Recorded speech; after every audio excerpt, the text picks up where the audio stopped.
ಕೋಡುಬಳೆ ಅಂದ್ರೆ ಅಡುಕಲೆ. Cockroach Janata party ಸರ್ಕಾರದ ವಿರುದ್ಧ ಮತ್ತೆ ಹೋರಾಟದ ಎಚ್ಚರಿಕೆ ಕೊಟ್ಟಿದೆ. ಪ್ರತಿಭಟನೆಯಲ್ಲಿ ಭಾಗಿಯಾಗಿದ್ರಲ್ಲ, ಅವ್ರ ಮೇಲೆ ಹಾಕಿರುವಂತಹ ಕೇಸ್ ಹಾಕಿ ಬಂಧಿಸ್ತಾ ಇರೋದಕ್ಕೆ ಕೆರಳಿ ಹೋಗಿದೆ. ಈ ಮಧ್ಯೆ ಬಿಹಾರ, ಅಸ್ಸಾಂನಲ್ಲಿ ಕೇಸ್ ವಾಪಸ್ ಪಡೆಯುವುದಾಗಿ ಎನ್ಡಿಎ ಸರ್ಕಾರ ಘೋಷಣೆ ಮಾಡಿದೆ. ವಿದ್ಯಾರ್ಥಿಗಳ ಮೇಲೆ ಎಫ್ಐಆರ್, ಕೇಂದ್ರದಿಂದ ಒಪ್ಪಂದ ಉಲ್ಲಂಘನೆ ಎಂದು ಕಿಡಿ. ಮತ್ತೆ ಪ್ರತಿಭಟನೆ ಆರಂಭಿಸುವುದಾಗಿ ಕಾಕ್ರೋಚ್ ಜನತಾ ಪಾರ್ಟಿ ಎಚ್ಚರಿಕೆ. ನೀಟ್ ಅಕ್ರಮದ ವಿರುದ್ಧ ಸಾಂಪ್ರದಾಯಿಕ ರೆಸಿಪಿ, ಮತ್ತಷ್ಟು ಬೇಕೆನಿಸುವ ರುಚಿ. ಕೋಡುಬಳೆ ಅಂದ್ರೆ ಅಡುಕಲೆ. ದೆಹಲಿಯಲ್ಲಿ ಕಾಕ್ರೋಚ್ ಜನತಾ ಪಾರ್ಟಿ ದೊಡ್ಡ ಕ್ರಾಂತಿಯನ್ನೇ ಮಾಡಿತ್ತು. ಪ್ರತಿಭಟನೆ ನಿಲ್ಲಿಸಲು ಕೇಂದ್ರ ಸರ್ಕಾರಕ್ಕೆ 3 ಪ್ರಮುಖ ಬೇಡಿಕೆಗಳನ್ನು ಇಟ್ಟಿತ್ತು. ಕೇಂದ್ರ ಸಚಿವರಾದ ಜೆಪಿ ನಡ್ಡಾ ಮತ್ತು ಜಿತೇಂದ್ರ ಸಿಂಗ್ ಅವರೊಂದಿಗೆ ನಡೆಸಿದ ಮಾತುಕತೆಯ ನಂತರ ಸಿಜೆಪಿ ತನ್ನ ಹೋರಾಟವನ್ನ ತಾತ್ಕಾಲಿಕವಾಗಿ ಹಿಂತೆಗೆದುಕೊಂಡಿತ್ತು. ಶಿಕ್ಷಣ ಸಚಿವ ಧರ್ಮೇಂದ್ರ ಪ್ರಧಾನ್ ರಾಜೀನಾಮೆ ನೀಡಬೇಕು ಎಂಬ ಬೇಡಿಕೆ ಈಡೇರಿದೆ. ಆದರೆ ಪ್ರತಿಭಟನೆಯಲ್ಲಿ ಭಾಗಿಯಾಗಿದ್ದವರ ಮೇಲೆ ಕೇಸ್ ಹಾಕುವ ಮೂಲಕ ಕೇಂದ್ರ ಸರ್ಕಾರ ಮಾತು ತಪ್ಪಿದೆ. ಹೀಗಾಗಿ ದೇಶದಾದ್ಯಂತ ಮತ್ತೆ ಪ್ರತಿಭಟನೆ ಆರಂಭಿಸಲಾಗುವುದು ಅಂತ ಸಿಜೆಪಿ ಎಚ್ಚರಿಕೆ ನೀಡಿದೆ.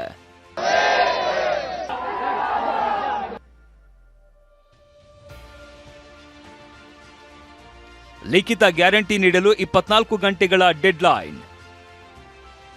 ಹಿರಿಯ ನ್ಯಾಯವಾದಿ ಮತ್ತು ಕಪಿಲ್ ಸಿಬಲ್ ನೇತೃತ್ವದಲ್ಲಿ ನಿನ್ನೆ ಸುದ್ದಿಗೋಷ್ಠಿ ನಡೆಸಿದ ಕಾಕ್ರೋಚ್ ಜನತಾ ಪಾರ್ಟಿ ಮುಖಂಡರು ಗಂಭೀರ ಆರೋಪ ಮಾಡಿದ್ದಾರೆ. ಕೇಂದ್ರ ಸರ್ಕಾರದ ಭರವಸೆಯನ್ನ ನಂಬಿ ನಾವು ಒಪ್ಪಂದಕ್ಕೆ ಬಂದಿದ್ದೆವು. ಆದರೆ ಬಿಜೆಪಿ ನೇತೃತ್ವದ ಎನ್ಡಿಎ ಸರ್ಕಾರ ದೇಶದ ವಿವಿಧೆಡೆ ವಿದ್ಯಾರ್ಥಿಗಳನ್ನ ಗುರಿಯಾಗಿಸಿ ಕ್ರಮ ಕೈಗೊಳ್ಳಲಾಗ್ತಾ ಇದೆ. ಬಿಹಾರ ಮತ್ತು ಪಶ್ಚಿಮ ಬಂಗಾಳದಲ್ಲಿ ನೂರಾರು ವಿದ್ಯಾರ್ಥಿಗಳನ್ನ ಬಂಧಿಸಲಾಗಿದೆ. ದೆಹಲಿ ಸೇರಿದಂತೆ ಹಲವು ರಾಜ್ಯಗಳಲ್ಲಿ ಪ್ರತಿಭಟನಾಕಾರರ ಮೇಲೆ ನಿಗಾ ಇಡಲಾಗ್ತಾ ಇದೆ. ಅಸ್ಸಾಂನಲ್ಲಿ ಹಲವು ಎಫ್ಐಆರ್ ದಾಖಲಾಗಿದೆ ಅಂತ ಆರೋಪಿಸಿದೆ.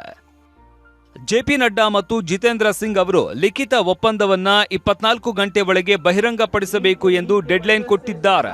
ಫ್ಯೂಚರ್ में किसी भी प्रोटेस्टर या ऑर्गेनाइजर पर कोई केस नहीं होगा.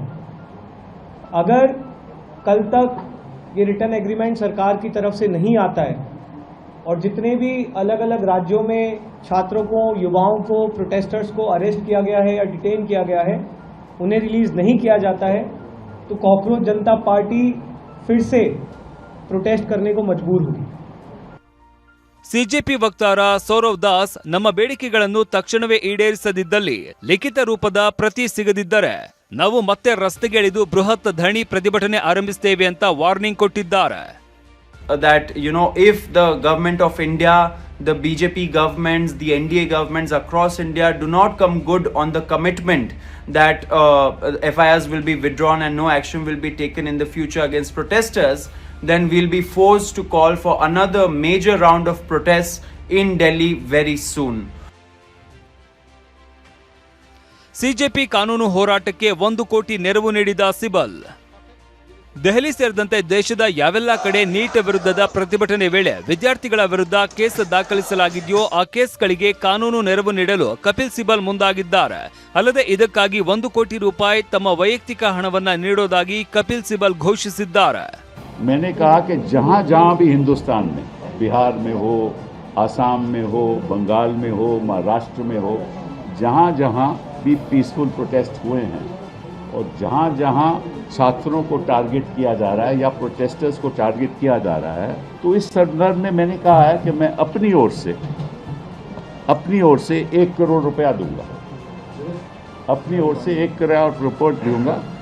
ಈ ಮಧ್ಯೆ ಎನ್ಡಿಎ ಆಡಳಿತವಿರುವ ಬಿಹಾರದಲ್ಲಿ ಪ್ರತಿಭಟನಾಕಾರರ ವಿರುದ್ಧದ ಕೇಸ್ ವಾಪಸ್ಗೆ ಸರ್ಕಾರ ಘೋಷಿಸಿದೆ. ಅಲ್ಲದೆ ಬಂಧಿತರು ಅಥವಾ ವಶಕ್ಕೆ ಪಡೆದ ಎಲ್ಲರನ್ನೂ ರಿಲೀಸ್ ಮಾಡೋದಾಗಿ ಘೋಷಿಸಿದೆ.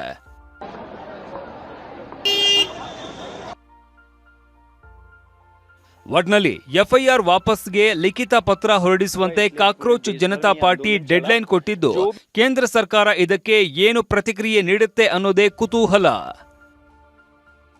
Bureau report, TV9. ಕೋಡುಬಳೆ ಅಂದ್ರೆ ಅಡುಕಲೆ.